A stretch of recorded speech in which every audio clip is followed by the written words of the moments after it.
Hello friends, எல்லோரும் எப்படி இருக்கீங்க? கண்டிப்பாக நல்லா இருப்பீங்கன்னு நம்புகிறேன்.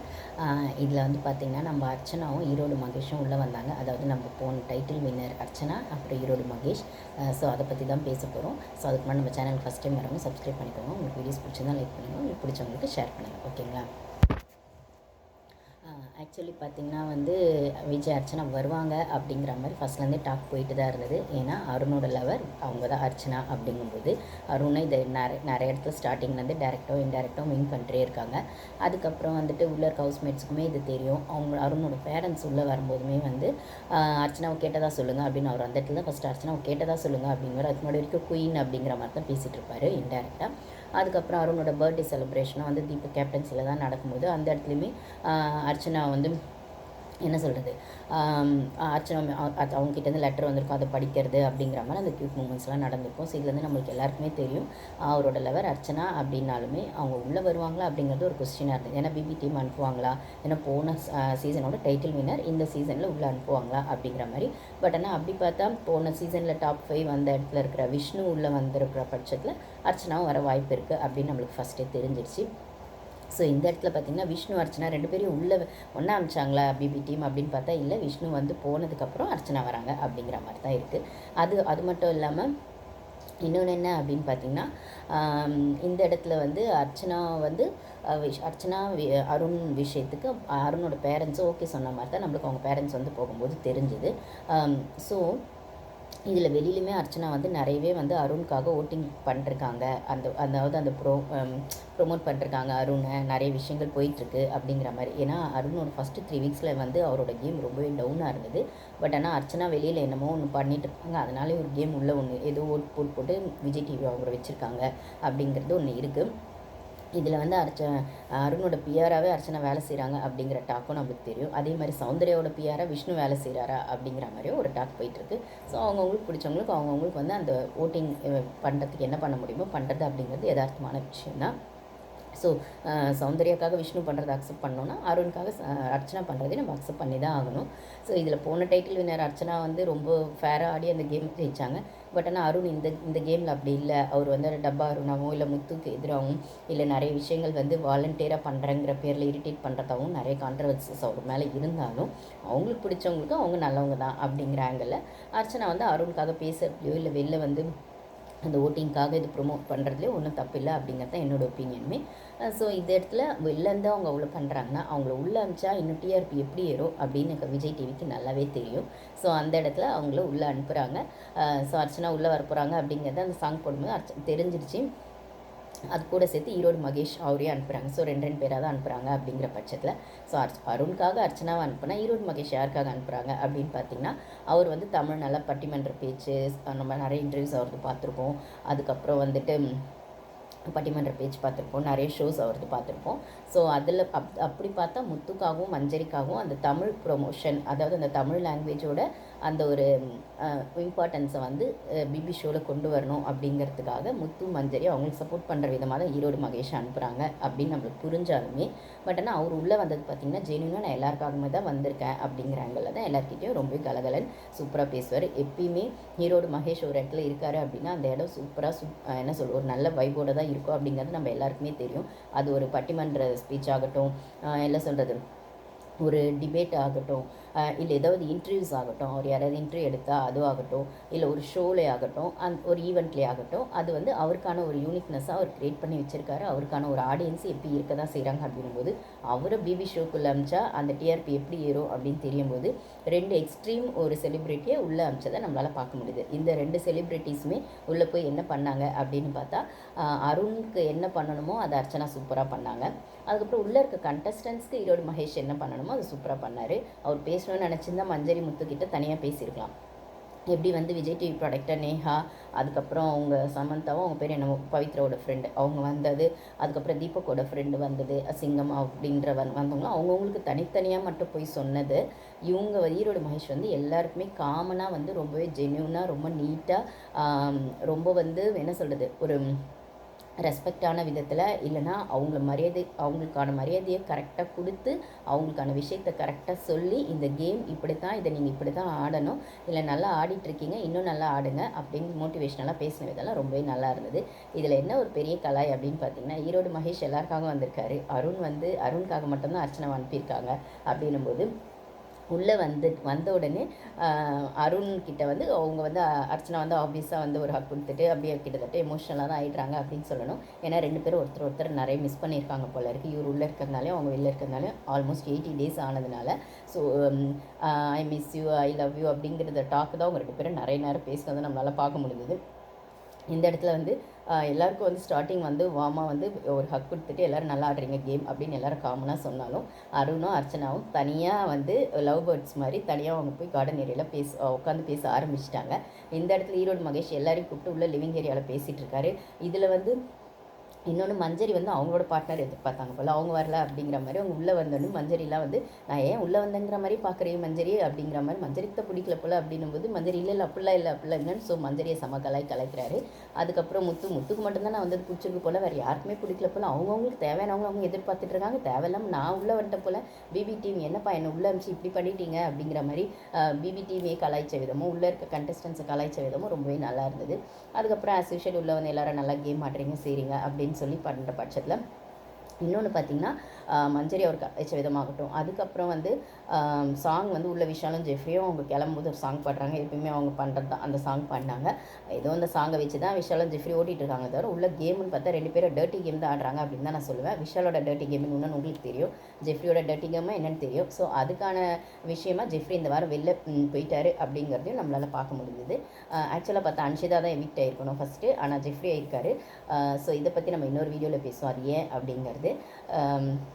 ஏன்னா ஜெஃப்ரியா விஷாலா அப்படிங்கிற மாதிரி ஒரு டாக் இருந்தது. மோஸ்ட்லி விஷால் அனுப்பல அப்படின்னாலுமே ஃபஸ்ட்டு அன்ஷிதாவை தான் அனுப்புவாங்க அப்படிங்கிற இடத்துல நானுமே அப்படி தான் வீடியோ போட்டிருந்தேன். அது ஏன் ஜெஃப்ரியாக மாறிச்சு அப்படிங்கிறதுல ஒரு சின்ன ட்விஸ்ட் இருக்குது. பிபி டீம் பண்ண ப்ளேவும் இருக்குது. அதை பற்றி நம்ம நெக்ஸ்ட்டு இன்னொரு ஸ்பெஷல் வீடியோவில் பார்ப்போம். ஸோ அதனால் ஜெஃப்ரி ஆடின கேமுக்கு இது வரைக்கும் போதும், இதுக்கு மேலே நீ வந்து டர்ட்டி கேம் ஆடுறதா இருந்தாலும் சரி, இல்லை டாஸ்க்குன்னு வர பட்சத்தில் நீ அடிச்சு ஆடுவேன் அப்படின்னும் போது, ரொம்ப ரஃப் அண்ட் டஃப்பாக ஆடுவேன் அப்படின்னும் போது, இதுக்கப்புறம் வந்து இன்னும் என்ன சொல்கிறது, நீ உள்ளே இருக்க தேவையில்லை அப்படிங்கிற மாதிரி பிபி டீம் வந்து ஜெஃப்ரி எடுத்தே ஆகணும் அப்படிங்கிற சுச்சுவேஷனில் ஜெஃப்ரி எடுத்துட்டாங்க அப்படின்னு தான் சொல்லணும். ஸோ இது ஒரு பக்கம் போச்சு. ஸோ அவங்க வந்து இவங்களுக்காக பாட்டு பாடினாங்க. ஈரோடு மகேஷ் அருணுக்காக பாட்டு பாடி அதெல்லாம் நல்லா இருந்தது. இதில் வந்து குரூப் லிவிங் ஏரியாவில் உட்காந்து ஈரோடு மகேஷ் பேசினாலுமே இவங்க வந்து ஃபஸ்ட்டு வந்து வெளில போய் நாங்கள் 2 பேர் தனியாக பேசுகிறோன்ற மாதிரி 2 பேரும் ஃபஸ்ட்டு நீங்கள் போய் பேசுங்க அப்படின்னு ஹவுஸ்மேட்ஸுமே அந்த ஸ்பேஸை கொடுத்துட்றாங்க. அந்த ஜென்யூனாக அவங்க வெளில போய் உட்காந்து பேசுகிறாங்க. அதுக்கப்புறம் வந்து இவங்களுமே வந்து அருணும் அர்ச்சனா இல்லை நம்ம உள்ளே போகலாம் கொஞ்சம் நேரம், அவங்க எதாவது நினச்சிக்க போகிறாங்கன்ற மாதிரி உள்ளே வராங்க. திருப்பி உள்ளே வந்து அந்த டாக்கில் ஒரு 2 நிமிஷம் இருப்பாங்க, கொஞ்சம் நேரம் உட்காருவாங்க. அதுக்கப்புறம் ஈரோடு மகேஷ் வந்து ரொம்பவே கலாய்ப்பார் அர்ச்சனாவே அருணையும். உடனே வந்து திருப்பி இவங்க வந்து சரி ஓகே நாங்கள் வெளில போய் பேசிகிட்டு இருக்கோம் அப்படின்னு திருப்பி போயிடுவாங்க. அப்படி திருப்பி போயிட்டு ஒருத்தர் கை பிடிச்செல்லாம் பேசிகிட்டு இருப்பாங்க அருணும் அர்ச்சனாவும். இது இங்கேருந்து பார்க்கும்போது வெளில அந்த கார்டன் ஏரியாவில் அந்த தெரியும் அந்த கண்ணாடியில். அப்போ எல்லாருமே அங்கே தான் பார்த்துட்டு இருப்பாங்க. அப்போ அவங்க 2 பேர் அப்படி என்ன தான் பேசுவாங்க அப்படி இப்படின்னும் போது அப்புறம் கை பிடிச்சி பேசுகிறாங்கன்னும் போது உடனே ஈரோடு மகேஷ் சொல்வார், கையெல்லாம் பிடிச்சி பேச ஆரம்பிச்சிட்டாங்கப்பா, இதுக்கு மேலே பார்க்கறது நாகரிகமாக இருக்காது அப்படின்னு சொல்லிட்டு கலாய்ச்ச இதெல்லாம் ரொம்பவே நல்லா இருந்தது சொல்லணும். அதுக்கப்புறம் செஷன் உள்ள எல்லாருக்கிட்டையும் ஒன்று சொல்லிட்டு இருப்பார், எல்லோரும் கேம் இப்படி ஆடுறீங்க அப்படி ஆடுறீங்க, எல்லோரும் இவ்வளோ நாள் பவித்ரால இவ்வளோ நாள்லாம் சஸ்டெயின் பண்ணுவீங்க, நினைக்கல சூப்பராக பண்ணுவீங்க அப்படின்னு. அப்போ யாரோ கேட்பாங்க, அப்போ யார் தான் சஸ்டெயின் பண்ணுவாங்கன்னு நினச்சிங்க அப்படின்னு யாரோ கேட்கும்போது பிக் பாஸ் தான் சஸ்டெயின் பண்ணுவார் நினச்சேன் அப்படின்னு ஒரு காமெடி போடுவார். ஸோ அவருக்கே உரித்தான அந்த காமெடி சென்ஸை அந்த இடத்துல ரொம்பவே நம்மளால் பார்க்க முடிஞ்சது. இதில் ஈரோடு மகேஷ் வந்ததுனால அவரோட சீனியர் எப்படி இருந்தாலும் நிறைய டிபேட்ஸில் ஷோஸில் பார்த்துருப்பாங்க இல்லைங்களா, முத்து மந்திரி அவங்கெல்லாம் ஈரோடு மகேஷை. ஸோ ஈரோடு மகேஷ் அண்ணன் தான் வந்து முத்து கூப்பிட்றாருக்கும் போது அவர் பேசுகிற எல்லா இடத்துலையுமே முத்துவோட வாய்ஸ் வந்து சுத்தமாக சைலண்ட் ஆகிடுச்சு. முத்து பேசவே இல்லை அப்படிங்கிறத நம்மளால் பார்க்க முடியுது. இது வந்து அவர் வாலண்டியராக பண்ணாரா இல்லைனா வந்து நிஜமாகவே அந்த ஒரு ரெஸ்பெக்ட் அவருக்கு கொடுக்கணுன்றதுல இவர் தன்னை மறந்து அந்த இடத்துல சைலண்ட் ஆகிட்டாரா அப்படிங்கிறது முத்துக்கு மட்டும்தான் தெரியும். ஸோ நம்மளை விட சீனியர் ஒருத்தவங்க பேசுகிறாங்க அப்படின்னா அதில் நம்மளை குறுக்க போய் பேசி அதை டிஸ்டர்ப் பண்ண வேணால், அவங்களுக்கு ரெஸ்பெக்ட் கொடுக்குற விதமாக அது இருக்காது. ஸோ அவங்களுக்கு ரெஸ்பெக்ட் கொடுக்குற விதமாக நம்ம சைலண்ட் ஆகிட்டு அவங்கள பேச விடுவோம், அவங்ககிட்ட நிறைய லேர்னிங் கற்றுக்குவோம், இல்லை அவங்க என்ன சொல்கிறாங்கன்றதை கேட்டுக்குவோம் அப்படிங்கிற இடத்துல முத்து அந்த இடத்துல சட்டில் ஆனதே நம்மளால் பார்க்க முடியுது. ஸோ இந்த மாதிரி பிஹேவியரில் இதெல்லாம் ஸ்கோர் பண்ணுறதுல முத்துக்கு சொல்லிக் கொடுக்கவே வேணாம். அந்த எந்த இடத்துல எப்படி ஸ்கோர் பண்ணுன்றதுல முத்து அடிச்சுக்க ஆளே இல்லைன்னு போது அந்த பிக் பாஸ் வீட்டில் மட்டும் என்ன அதுக்கான ஆள் இல்லை அப்படிங்கிறதுனால தான் அவுட் டைட்டில் வினருக்கு நிற்கிறாரு. அதெல்லாம் மற்றவங்களுக்கு புரிஞ்சிருந்தா எதுக்கு ஒரு ஷோ நடக்கும்போது சௌந்தர்யாலாம் கால் மேலே, அதாவது ஒரு பப்ளிக் ஷோவில் அந்த ஃபேக்ட்ரி டாஸ்கில் சௌந்தர்யா கால் மேலே கால் போட்டு உட்காந்துருக்காங்க. அது தப்புன்னு மற்றவங்களுக்குலாம் சொல்ல தோணி இருக்குமோ இல்லையோ, சொல்லிட்டா சௌந்தர்யா அடுத்த வாரம் தங்களை நாமினேட் பண்ணுவாங்க, இல்லை சௌந்தர்யாவுக்கு வெளில ஃபேன்ஸ் இருக்காங்க, அந்த ஓட்டு நம்மளுக்கு வராது அப்படின்லாம் எல்லாருமே யோசிச்சுட்டு இருக்க இடத்துல நிறைய இடத்துல சௌந்தர்யா வந்து இது செய்கிறது தப்பு அப்படின்னு சொன்னது அந்த வீட்டில் 2-3 பேர் தான். இதில் வந்து முத்துவும் ஒரு ஆள் அப்படின்னும் போது அதுவும் எங்கே சொல்லணுமேன்றதுக்காக இல்லை, எங்கே சொல்லணுமோ அதை கரெக்டாக சொன்னதுன்னு பார்த்தீங்கன்னா முத்து தான். ஆனால் இதே முத்து விஷாலுக்கும் அவர் செய்கிற தப்பை சொல்லியிருப்பாரான்னு கேட்டால் கண்டிப்பாக சொல்லியிருக்க மாட்டார். இல்லை தீபகானாக்கும் அவர் செய்கிற தப்பை சொல்லியிருப்பாரான்னு பார்த்தா அது சொல்லியிருக்க மாட்டார். ஸோ இவங்களுக்கு எல்லாருக்குமே என்ன, இவங்க நம்மளை பகைச்சிக்கிட்டா நம்மளுக்கு இதனால் எந்த பிரச்சனையும் வராது, இவங்ககிட்ட நம்ம சொல்லிட்டா வந்துட்டு நம்ம ஸ்கோர் பண்ணலாம் இப்படிங்கிற இடத்துல மட்டும்தான் அது மூவ் ஆகிட்டு இருக்கு அந்த கேம். அப்படிங்கும்போது அது அந்த கேமோட ஸ்ட்ராட்டஜி அப்படின்னு சொல்லும்போது எல்லாரும் எல்லா இடத்துலையும் ஜென்யூனாக இருந்தாங்கன்னா கண்டிப்பாக கிடையாது. அவங்கவுங்களுக்கான ஸ்கோரிங்கை தான் எதிர்பார்த்துருப்பாங்க, அவங்கவுங்களுக்கான என்ன சொல்கிறது ஸ்பேஸ் எங்கே கிடைக்குதோ அங்கே தான் இன்வால்வ் ஆயிருப்பாங்க. இல்லை அந்த ஸ்பேஸ்க்குள்ளே போனால் நம்மளோட வேல்யூஸ் குறையாமல் நம்ம பார்த்துக்கணும் அப்படிங்கிற இடத்துல அதை டபுள் மைண்டடாக போகலாமா வேணாமா அப்படின்னு குழம்புன இடத்துல நிறைய பேர் அங்கே இருக்காங்க. இல்லை ஃபஸ்ட்டே வர்றது அந்த இடத்துல தீபக் மாதிரி ஆளுங்கள்லாம் ஃபஸ்ட்டு வந்து நின்றுருப்பாங்க, உள்ளே போகலாமா வேணாமா அப்படின்னு சொல்லிட்டு. அதுதான் ஜென்யூன் கேமாக வந்துடும். ஆனால் உள்ளே போனால் கான்ட்ரவர்சியில் மாட்டினாலும் பரவாயில்ல, அந்த கேமுக்காக நான் பண்ணுவேன் அப்படின்னு பண்ணுறதெல்லாம் அந்த கேமை அடித்து விளையாடுறவங்க விளையாடுவாங்க. இது ஓகே, இது ஒரு பக்கம் இருக்கட்டும். இந்த இடத்துல வந்து என்ன சொல்கிறது, சௌந்தர்யா வந்து அந்த கால் மேலே கால் போட்டு உட்கார தப்புன்னு சொன்னது முத்துதான்றது சௌந்தர்யாவோட பேரண்ட்ஸுமே வந்து சொல்லியிருப்பாங்க. இப்போது முத்துவோட இந்த ஒரு சீனியர் வராங்க அப்படின்னும் போது இவ்வளோ நாள் அந்த வீட்டில் பேசிக்கிட்டே இருந்த முத்து வந்து டக்குன்னு சட்டில் ஆனது எல்லாரும் பார்க்க முடியுதுன்னா அந்த இடத்துல எப்படி நடந்துக்கணும் அப்படிங்கிறதும் முத்துக்கு நல்லாவே தெரிஞ்சிருக்கு அப்படிங்கிறது தான் விஷயம். ஸோ அதுக்கப்புறம் வந்து இவர் வந்து ஈரோடு மகேஷ் வந்து வெளில போகும்போது ஒரு என்ன சொல்கிறது ஒரு சூப்பரான ஒரு அட்வைஸ் கொடுத்துட்டு போவார் அப்படின்னு தான் சொல்லணும். அதுக்கு முன்னாடி அருண் கிட்ட வந்து அர்ச்சனா அப்படி என்ன தான் சொல்லியிருப்பாங்க அப்படின்னு பார்த்தா, இந்த கேம் நீங்கள் சூப்பராக ஆடுறீங்க, நானே எதிர்பார்க்கல, செம்மையாக ஆடுறீங்க. இவங்க 2 பேரும் ஒரு வெட்டு வச்சிருப்பாங்க போல இருக்குது. அருணும் அர்ச்சனாவும் 80 days 85 days உள்ளே இருக்கணும். ஏன்னா அர்ச்சனா வந்து ஒயில்ட் கார்டு என்ட்ரியாக தான் உள்ளே வந்திருப்பாங்க. அதனால் அவங்களுக்கான ஸ்பேஸ் அந்த இடத்துல அவங்க இருந்த டேஸ் கம்மி தான். அருண் வந்து ஃபஸ்ட்லேருந்தே வந்ததுனால அது அர்ச்சனாவை விட எக்ஸ்ட்ரா டேஸ் அங்கே இருக்கணும் அப்படிங்கிற மாதிரி பிட் பண்ணியிருப்பாங்க போல். அந்த பிட்டில் அருண் ஆப்வியஸாக ஜெயிச்சிட்டாரு. ஏன்னா இந்த வாரம் ஒரு எலிமினேஷனே இல்லை, எப்படி இருந்தாலும் இந்த வாரம் எலிமினேஷன் இல்லாமல் 90+ days அவர் ஆகிடும். 80 days 85 days பேசி வச்சுருந்துருப்பாங்க போல். இது ஆல்ரெடி கிராஸ் பண்ணதுனால அருண் வின் பண்ணிட்டார் அப்படின்னு. இன்னொரு சூப்பரான விஷயத்த வந்து அர்ச்சனா பண்ணுவாங்க. அருண் காலில் விழுந்து பிளெஸிங்ஸ் வாங்குவாங்க, என்னோட லக்கி சாம் நீ தான் அப்படிங்கிற மாதிரி. ஏன்னா போன சீசன்லையுமே அவங்க வந்து வெளில வந்தப்பறம் சொல்லியிருப்பாங்க அர்ச்சனா அது அருணுக்கு கிடைச்ச சான்ஸ் தான். பட் ஆனால் அர்ச்சனா வந்து உள்ள எப்படி கேம் ஆடணும் அப்படின்னு எல்லாம் சொல்லி அனுப்பிச்சதே அருண் தான் அப்படின்னு சொல்கிற பட்சத்தில் அவர் போன சீசனே வந்துருக்க வேண்டியது. பட் ஆனால் அர்ச்சனா உள்ளே வந்திருக்காங்க அப்படின்னும் போது அவர் கேமை வந்து வெளிலேருந்து நல்லா சப்போர்ட் பண்ணி அதுக்கப்புறம் அவங்களுக்குள்ளே இருக்கிற அந்த ரிலேஷன்ஷிப் நல்லாவே வந்து என்ன சொல்கிறது ஒரு ஹெல்த்தியாக வந்து க்ரோ ஆகி இன்னைக்கு வந்து லவர் அப்படிங்கிற இடத்துல வந்திருக்கு அப்படின்னு கூட நம்ம சொல்லலாம். ஸோ போன சீசனில் வந்து டைட்டில் வின்னர் அர்ச்சனா, இந்த சீசன் வந்து அருணுக்கான சப்போர்ட்டை கொடுக்கறதுல எந்த ஆச்சரியமும் இல்லை அப்படின்னு நம்மளால் சொல்ல முடியும். அதே மாதிரி ஒரு ஃபேமிலியும் ஒருத்தருக்கு நல்ல க்ளோஸ் அப்படின்னு சொல்கிற பட்சத்தில் எப்படி போகுது என்ன வெளில எப்படி போகுதுன்னு அர்ச்சனா உள்ளே வந்து சொல்லுவாங்க. அருணும் முத்துவும் ஃப்ரெண்ட்ஸ் தான் அப்படிங்கிறது அர்ச்சனா உள்ளே வந்து கன்வே பண்ணுவாங்க. ஏன்னா ஏதோ ஒரு ஃப்ரெண்ட்ஸ் இல்லை கசின்ஸ் தான் அப்படின்னு. ஏன்னா ஏதோ ஒரு ஃபங்க்ஷனில் இந்த ஃபேமிலி அந்த ஃபேமிலி பார்க்கும்போது ரிலேட் பண்ணிக்கிட்டாங்க அப்படின்ற உண்மையும் அர்ச்சனா வந்து சொல்கிறாங்க. ஸோ இந்த இடத்துல அருணோட அப்பா சொன்னது உண்மை அப்படிங்கிறத நம்மளால் பார்க்க முடியுது. அதுக்கப்புறம் வந்து அருண் எங்கேயோ டவுன் ஆக வேணாம், நீ சூப்பராக கேம் ஆடு, அதுவும் அந்த வைஸ் பிரின்சிபல் இடத்துலலாம் சூப்பராக ஆனது நல்லா இருந்தது அப்படின்னு திருப்பி ஸ்ட்ரெஸ்லாம் சொல்லும்போது அதில் ஏதோ ஒரு இடத்துல வந்து அர்ச்சனா கொஞ்சம் பாசிட்டிவ்னஸ் வந்திருக்கு. ஏன்னா வர்ஷினி விஷயத்தில் வைஸ் பிரின்சிபல் அப்படின்னும் போது அதை நம்மளால் பார்க்க முடியுது. அதுக்கப்புறம் அவங்க இன்னொன்று சொல்லுவாங்க, நீ சரியாக கேம் ஆடாத போய் உண்மையில ஒரு பாசிட்டிவ்னஸ் வரப்போ நான் வந்து 8 ஒதுக்கிற பார்த்தேன் கார் தான் வந்து பண்ணுவேன், அப்போ நான் 2-3 இடத்துல பண்ணியிருக்கேன் அப்படிங்கிற மாதிரி சொல்லுவாங்க. அந்தளவுக்கு ஏதோ ஒரு இடத்துல அவர் கேமை பற்றி தப்பாக சொல்லலை. பட் ஆனால் பாசிட்டிவ்னஸ் அப்படின்னு சொல்லும்போது நம்மளால் பார்க்க முடியுது அது வர்ஷினியாக தான் இருக்கணும் அப்படின்னு. பட் ஆனால் அவங்க மீன் பண்ணலை. அதுக்கப்புறம் வந்து ஸ்ட்ராங்காக அதுக்கப்புறம் அவங்க நிறைய வந்து உள்ளே வந்து முத்து கேள்வி கேட்பாங்களோ இல்லை முத்துக்கு அகேன்ஸ்டாக நின்ன தீபக்கையோ மஞ்சரி அருண் இவங்களெல்லாம் ஏதோ கேட்பாங்க, விஷாலெலாம் கேட்பாங்களான்னு பார்த்தா அதெல்லாம் அவங்க எதுவுமே பண்ணவே இல்லை. ஜென்யூனாக வந்து எல்லோரும் சூப்பராக கேம் ஆடுறீங்க, நைஸ் அண்ட் ஜென்யூனாக வந்து அவங்களோட ஸ்பீச்சும் அவங்களோட பிஹேவியரும் இருந்தது அப்படின்னு சொல்லலாம். என்ன சொல்கிறது தீபக்கோட லாங்குவேஜில் சொல்லணும்னா டெக்கோரம் மெயின்டைன் பண்ணாங்க அப்படின்னு தான் சொல்லணும். ஏன்னா உள்ளே வந்து அவங்க நிறைய சண்டை போடுவாங்களோ, இவங்கள கேள்வி கேட்பாங்க அவங்கள கேள்வி கேட்பாங்கன்னு சோஷியல் மீடியாலாம் ஒரே கான்ட்ரவர்சியாக போயிட்டு இருந்தது. ஆப்வியஸாக அவங்க அப்படி பண்ண முடியாது அப்படிங்கிறது சொன்னாலுமே அவங்க பர்சனல் அப்படின்னு வர விஷயத்தில் அவங்களுக்குமே அவங்க ஒரு சீசனோட டைட்டில் வின்னர் அப்படின்னும் போது அந்த இடத்துல எப்படி நடந்துக்கணுன்றது அவங்களுக்கு நல்லாவே தெரியணும் போது அதை அவங்க அழகாகவே ப்ரொஜெக்ட் பண்ணாங்க அப்படின்னு தான் சொல்லணும். இதில் ஈரோடு மகேஷ் அப்படி என்ன சொன்னார் அப்படிங்கிறது பார்த்தோன்னா கிளம்பும்போது இது வந்து ஒரு எக்ஸாமு, ஆனால் எல்லாருக்கும் ஒரே எக்ஸாம் தான்.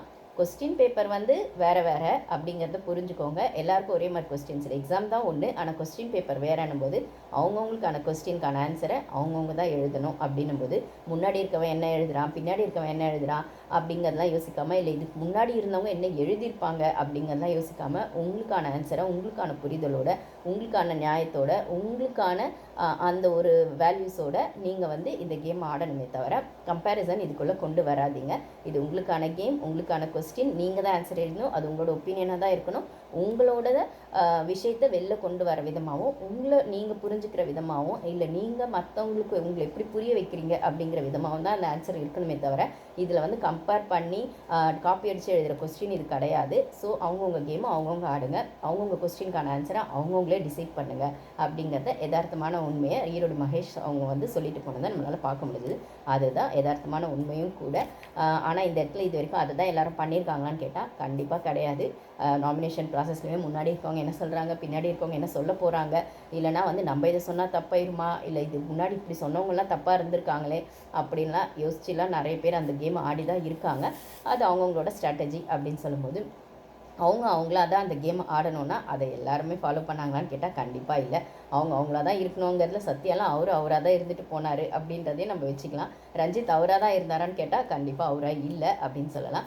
தீபக் அவராக தான் இருக்காரா அப்படின்னு கேட்டால் அவர் ரெண்டுமே கலந்த கலவையாக அவராக இருக்கும்போது இருக்கிறாரு, கேமுக்காக மாறும்போது மாறினார் அப்படின்னு தான் சொல்லணும்.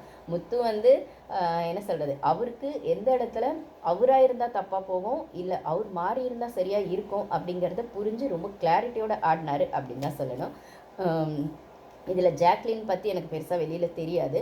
பட் ஆனால் ஜாக்லின் வெளியில் அப்படி இல்லை அப்படிங்கிற மாதிரி ஒன்று சொல்கிறாங்க. இந்த கேமுக்காக அவங்க ஒன்று பண்ணிகிட்ருக்காங்க அப்படின்னு. ஸோ அவங்க ஃபுல் அண்ட் ஃபுல் அதுக்காகவே ஒன்று பண்ணிகிட்ருக்காங்களா அப்படின்னு கேட்டால் அது அவங்களுக்கு மட்டும்தான் தெரியும்.